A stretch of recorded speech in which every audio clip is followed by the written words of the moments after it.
Steve Armitage now joins us. He's the CEO of the tourism industry and joins us now. Steve, g'day. Good morning.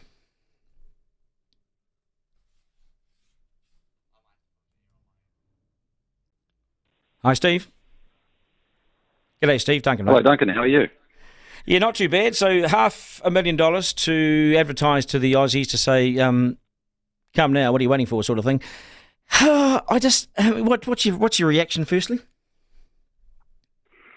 Well, it's a small sum of money, and particularly when you take into account the cuts that Tourism New Zealand has experienced over the last few years. It's a little bit of a reinstatement of what they've had previously.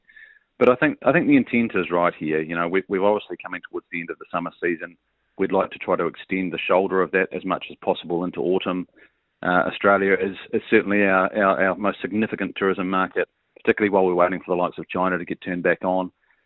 So, you know, we're supportive of what the government's trying to achieve here, and more importantly, I think the efforts of the private sector to try and get in and around this and look at how they can offer some compelling deals to make it much easier for Australian tourists to get over here. Yeah, and shouldn't arguably shouldn't the government have been awake to this a little bit earlier if they're trying to get them over here in the next 2 months? Isn't it a bit late? Shouldn't this money have gone in months ago for a campaign? Yeah, we certainly, a number of us have been advocating for, increased effort in the space for some time, and it's been nice to see as part of the economic growth agenda that the government's been, going up quite strongly with early part of this year that tourism features prominently. So, yeah, from our point of view, we're pleased to see it, but we do feel that this is the start of what hopefully should be an ongoing series of announcements to help get tourism back on its feet again. It sounds like, listening to Christopher Luxon yesterday, it sounds like there's going to be he calls it rolling thunder, but there's going to be more to come in the space.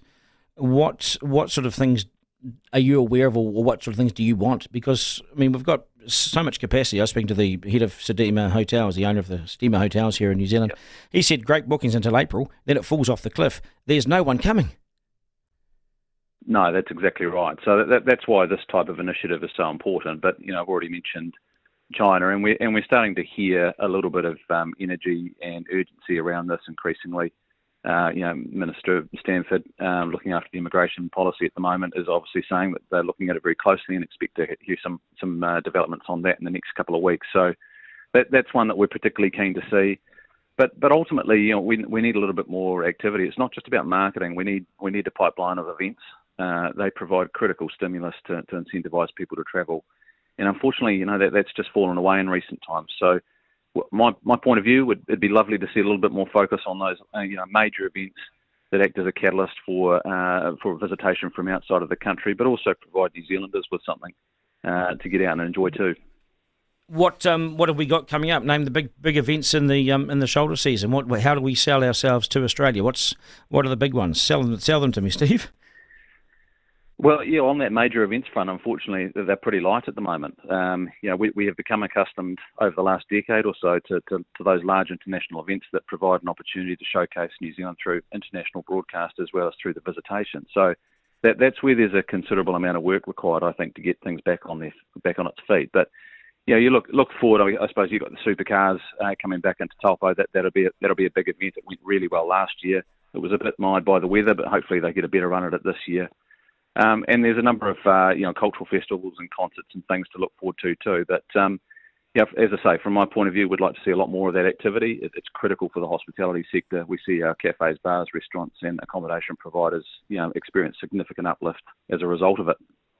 How do we sell this to the Aussies? Because I was in Australia recently for 10 days, went to Gold Coast, and I met a heap of Aussies who drive their cars 10 to 12 hours from Sydney and so forth in that area.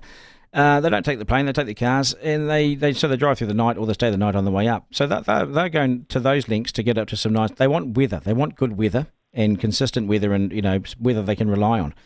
That was the overarching message that I got from these Aussies as I sat in the spa pool with them day after day. You wouldn't be coming here for settled weather in the shoulder season. I mean, I just wonder. I mean, the best thing you could mention was supercars. Is there? We are light, aren't we? Are we boring? No, I wouldn't say we're boring. I think there's plenty that happens on the margins. Our communities are very good at rolling out the red carpet, and we've got some incredible attractions. There's no doubt about it.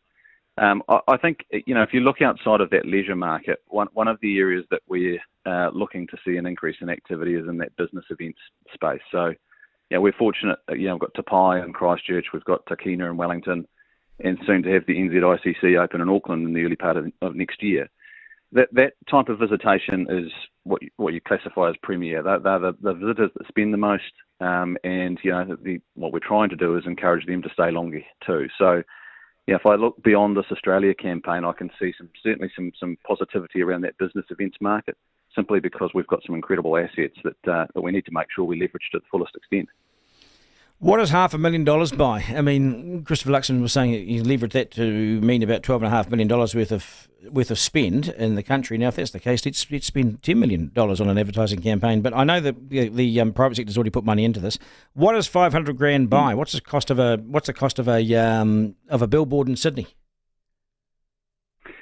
I'm not actually up with what that costs at the moment, Duncan. But yeah, I mean, Tourism New Zealand's obviously got great relationships with a number of the media organisations, so I'm sure they're able to make that dollar stretch quite a long way.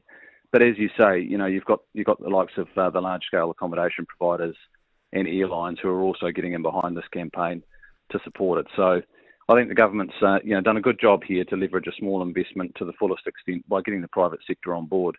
And I think that's the recipe that they need to follow in the future. I think in the past there's been too much disconnect between what Tourism New Zealand, local government and the private sector are doing.